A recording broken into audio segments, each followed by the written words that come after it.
একটু একা হয়ে বসুন, এই গল্পটা আপনার মনোযোগ কেড়ে নেবে।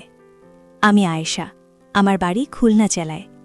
আজ আমি আপনাদের জীবনের এমন এক অধ্যায়ের কথা বলতে এসেছি যা হয়তো সমাজের চোখে বারণ, কিন্তু মনের গভীরে যার ঢেউ থামানো ভীষণ কঠিন। আমার এই গোপন কথাগুলো এতদিন শুধু আমার নিজের মধ্যেই বন্দী ছিল। আজ মনে হচ্ছে আপনাদের কাছে খুলে বললে হয়তো মনের ভার কিছুটা কমবে। এই পৃথিবীতে এমন কিছু সম্পর্ক আছে যা সময়ের স্রোতে, আবেগের ঘাত প্রতিঘাতে এমন এক বাঁকে এসে দাঁড়ায় যেখানে সামাজিক রীতিনীতি, কর্তব্য আর ব্যক্তিগত চাওয়া পাওয়া এক জটিল দ্বন্দ্বে জড়িয়ে পড়ে। আমি এমনই এক দ্বন্দ্বে আটকা পড়েছিলাম। আমার বিয়ে হয়েছিল ৮ বছর আগে। স্বামী সাইমন, সরকারি চাকরিজীবী, বেশ সন্তশিষ্ট মানুষ, নিজের কাজ নিয়েই বেশি ব্যস্ত থাকেন। ভালোবাসার অভাব ছিল না, কিন্তু সেই তীব্র আবেগ, সেই গভীর রোমান্স যা নিয়ে মেয়েরা বিয়ের স্বপ্ন দেখে, সেটা যেন আমাদের সম্পর্কে কোথাও একটা অধরা ছিল। একটা গতানুগতিক ছকে বাঁধা জীবন ছিল আমাদের। সকালে অফিস, বিকেলে বাজার, রাতে টিভি দেখা আর ঘুমানো। এর বাইরে কোনো নতুনত্ব ছিল না। আমি হয়তো মনে মনে আরও কিছু খুঁজতাম যা কখনো মুখ ফুটে বলতে পারিনি। আমার নিজেরও একটা আলাদা জগৎ ছিল যা সাইমনের জগতের সাথে খুব একটা মিশে যেত না। সেই সময়গুলোতে আমি ভীষণ একা অনুভব করতাম। মন চাইত কেউ একজন থাকুক যে আমার ভিতরের কথাগুলো বুঝবে, আমার মনের গভীরে জমে থাকা সুপ্ত ইচ্ছেগুলোকে জাগিয়ে তুলবে। ঠিক সেই সময়ে সাইমনের ছোট ভাই, আমার দেবর অনিক আমাদের সাথে থাকতে এলো। অনিক তখন সবে ইউনিভার্সিটিতে ভর্তি হয়েছে। ওর বয়স তখন ২১-২২ হবে, আর আমার ২৯। বয়সে অনেক ছোট হলেও অনিকের মধ্যে একটা অদ্ভুত আকর্ষণ ছিল। ওর চোখ দুটো যেন কথা বলতো, ওর হাসি দেখলে মন ভালো হয়ে যেত। সাইমন যখন অফিসে থাকত তখন সারাদিন আমি আর অনিকই থাকতাম বাড়িতে। প্রথম প্রথম আমরা খুব একটা কথা বলতাম না। আমি রান্নাঘরে কাজ করতাম আর অনিক ওর ঘরে পড়াশোনা বা বন্ধুদের সাথে আড্ডা দিত। কিন্তু ধীরে ধীরে সেই নীরবতা ভাঙতে শুরু করল। একদিন আমি রান্না করছিলাম আর অনিক ফ্রিজ থেকে পানি নিতে এসে আমার পাশেই দাঁড়িয়ে রইল। আমি তখন শাড়ির আঁচলটা কোমরে গুঁজে কাজ করছিলাম। গরমে চুলগুলো কপাল ঘেঁষে নেমে আসছিল। অনিক হঠাৎ বলল, ভাবি, গরম লাগছে বুঝি, চুলগুলো একটু বেঁধে নিন। কথাটা খুবই সাধারণ ছিল, কিন্তু ওর বলার ভঙ্গিটা কেমন যেন অন্যরকম মনে হলো। একটা নরম সুরেলা টান ছিল তাতে। আমি একটু অপ্রস্তুত হয়ে হাসলাম। হ্যাঁ, একটু গরম তো লাগছেই। সেদিন থেকে অনিকের আচরণে একটা সাটাল পরিবর্তন আসতে শুরু করল। ও টুকটাক এসে আমার সাথে কথা বলতে শুরু করল। কি রান্না হচ্ছে, কি খাচ্ছি, আমার দিন কেমন কাটল। খুব সাধারণ প্রশ্ন, কিন্তু ওর জিজ্ঞাসার মধ্যে একটা গভীরতা ছিল যা সাইমনের মধ্যে আমি কখনো পাইনি। আমি নিজেও হয়তো অবচেতন মনেই এই মনোযোগটা উপভোগ করতাম। আমার শাড়ির আঁচলটা যদি একটু আলগা হয়ে যেত, বা রান্না করতে গিয়ে যখন আমি সামান্য ঝুঁকে কাজ করতাম, তখন অনিকের চোখ দুটো যেন অজান্তেই আমার দিকে ঘুরে যেত। আমি নিজেকে সামলে নেওয়ার চেষ্টা করতাম, কিন্তু সেই নীরব চাহনিতে একটা লুকানো আবেদন আমি ঠিকই ধরতে পারতাম। ওর চোখের ভাষাটা যেন বলতো, আপনি কি সুন্দর। এই নীরব প্রশংসাগুলো আমার আত্মবিশ্বাসে নতুন মাত্রা যোগ করতে লাগল। আমি বুঝতে পারছিলাম আমি আবার আমার নারীত্বকে নতুন করে অনুভব করছি। আমার শরীরী আকর্ষণ, যা এতদিন হয়তো কারো চোখে পড়ত না, সেটা যেন অনিকের চোখে স্পষ্ট হয়ে উঠত।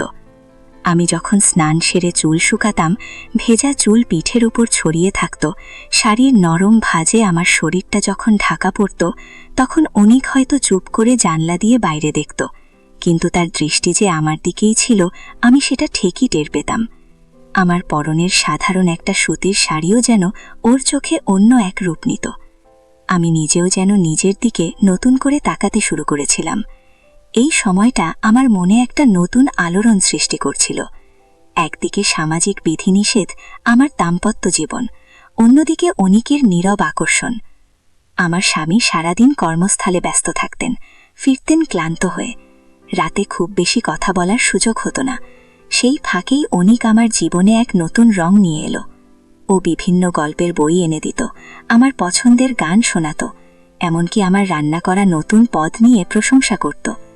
এসব ছোট্ট ছোট্ট বিষয়গুলো আমার একাকী জীবনে এক ঝলক টাটকা বাতাসের মতো ছিল। একদিন আমি বারান্দায় দাঁড়িয়ে কাজগুলোতে জল দিচ্ছিলাম।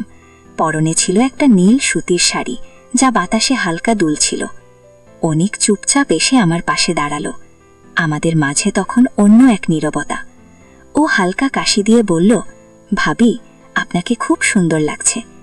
আমি একটু অপ্রস্তুত হয়ে বললাম, ধন্যবাদ। ও তারপর ফিসফিস করে বলল, আপনি কেন এত সুন্দর? আপনার স্বামী এসব খেয়াল করে না বুঝি? ওর এই সরাসরি প্রশ্নটা শুনে আমি চমকে উঠলাম। এই ধরনের কথা তো অনিকের মুখে আশা করিনি। আমার বুকে ধুকপুক শুরু হলো। আমি নিজেকে সামলে নিয়ে বললাম, ছি অনিক, এসব কি বলছিস? ও তখন একটু যেন এগিয়ে এসে আমার খুব কাছে দাঁড়ালো। ওর শরীরের উষ্ণতা আমি অনুভব করতে পারছিলাম। আমাদের নিঃশ্বাস যেন একাকার হয়ে যাচ্ছিল।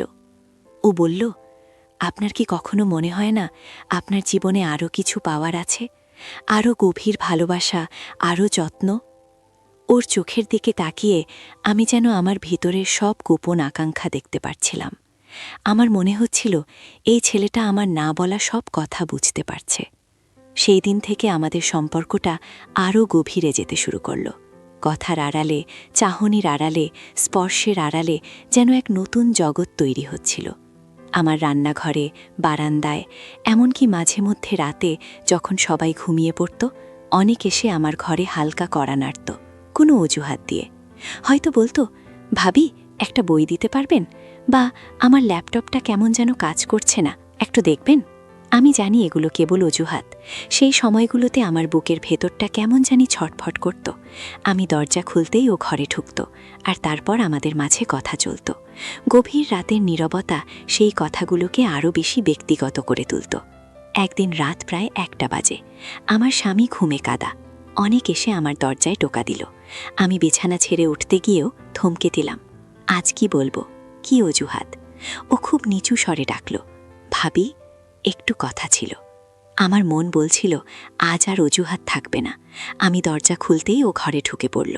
ঘরটা আধো অন্ধকার ছিল, শুধু বাইরের রাস্তার আলো একটু এসে পড়ছিল। ও আমার দিকে তাকিয়েছিল। ওর চোখে কেমন এক অদ্ভুত ঘোর। আমি বুঝতে পারছিলাম আমাদের সম্পর্কের বাঁধনটা আজ বুঝি ছিঁড়তে চলেছে। ও ধীরে ধীরে আমার দিকে এগিয়ে এলো। আমি যেন পাথরের মতো দাঁড়িয়েছিলাম, নড়াচড়া করার শক্তি পাচ্ছিলাম না। আমার পরা হালকা স্লিভলেস নাইটিটা তখন আমার শরীরের সাথে লেপ্টেছিল। বাতাসের অভাবে একটু ঘামও হচ্ছিল। অনেক আমার সামনে এসে দাঁড়ালো, আমার হাতটা ধরল। ওর হাতের উষ্ণ স্পর্শে আমার সমস্ত শরীরে যেন বিদ্যুৎ খেলে গেল।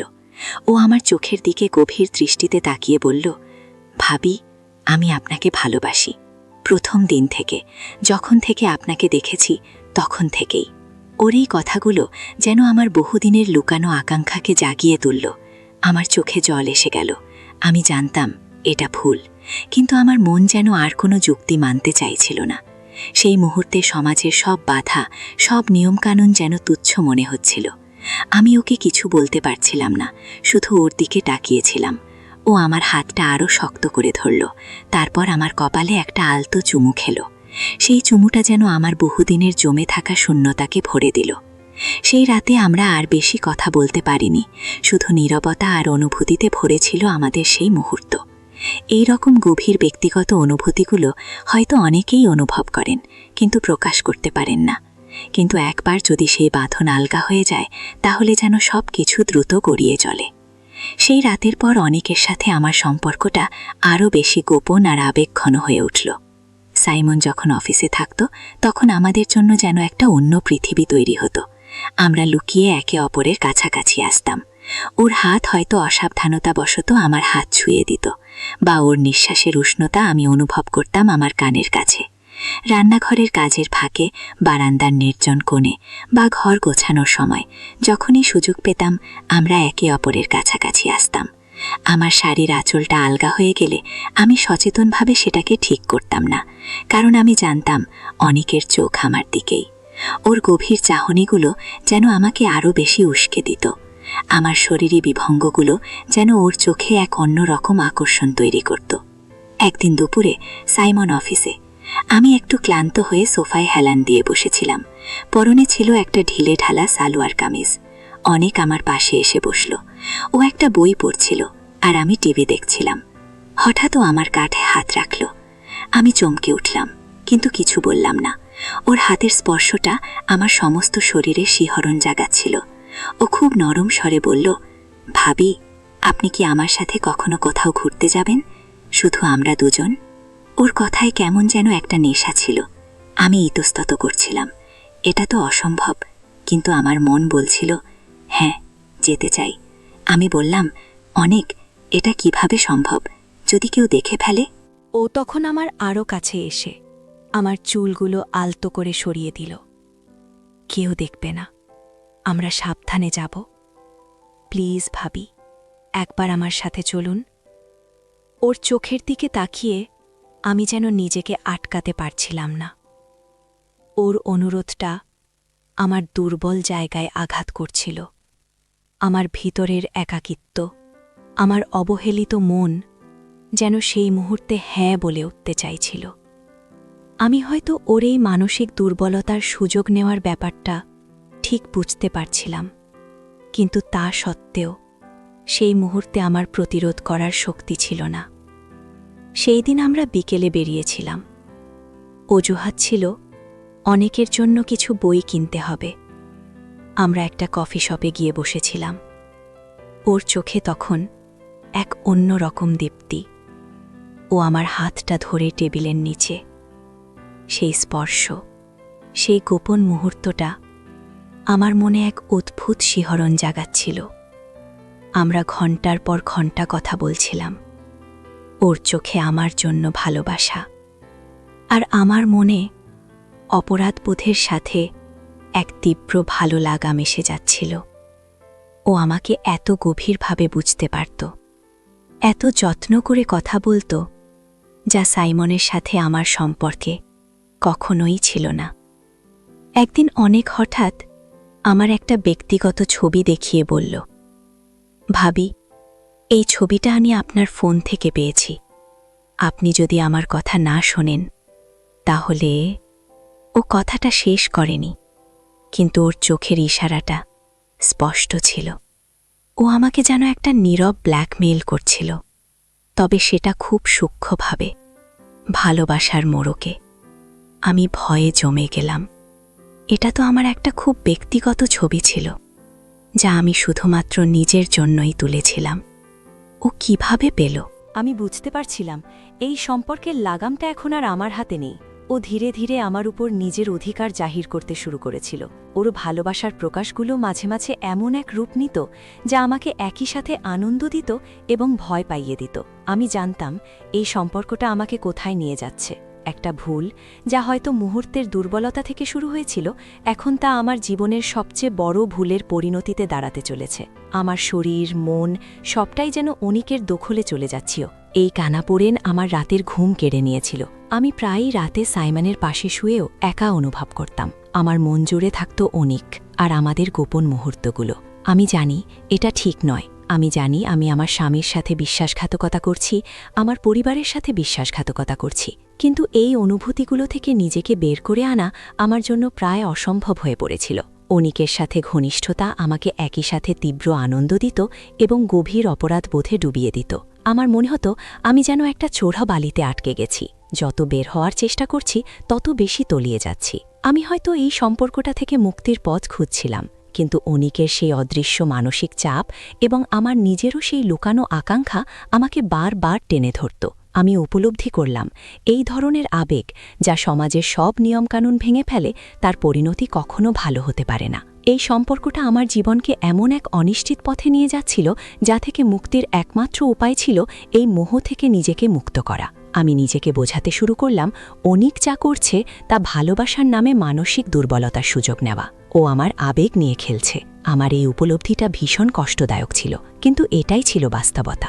এই ভাবনাগুলো আমার মনে শক্তি জোগালো। আমি নিজেকে প্রস্তুত করতে শুরু করলাম এই সম্পর্কের ইতি টানার জন্য। এটা সহজ ছিল না। প্রতিদিন নিজেকে 1000 বার বোঝাতে হয়েছে এই সম্পর্কটা কেবল আমাকে ধ্বংসের দিকে ঠেলে দেবে। আমাকে নিজের সম্মান, নিজের আত্মমর্যাদা রক্ষা করতে হবে। একদিন অনিক যখন আবার আমার কাছে আসার চেষ্টা করল, আমি দৃঢ়ভাবে ওকে বাধা দিলাম। আমি বললাম, অনিক, এটা আর চলতে পারে না, আমাদের সম্পর্কটা এখানেই শেষ। ও প্রথমে বিশ্বাস করতে পারছিল না, রেগেও গিয়েছিল, কিন্তু আমি অটল ছিলাম। আমি ওকে বোঝাতে চেষ্টা করলাম এই পথটা আমাদের জন্য নয়। আমি জানি এই সিদ্ধান্তটা আমাকে অনেক কষ্ট দেবে, হয়তো একা করে দেবে আবারও, কিন্তু এটাই সঠিক। একটা সময় পর অনেক হয়তো আমার কথাগুলো বুঝতে পেরেছিল, হয়তো ও নিজেই জানত এই সম্পর্কটা একদিন শেষ হবেই। ও ধীরে ধীরে সরে গেল।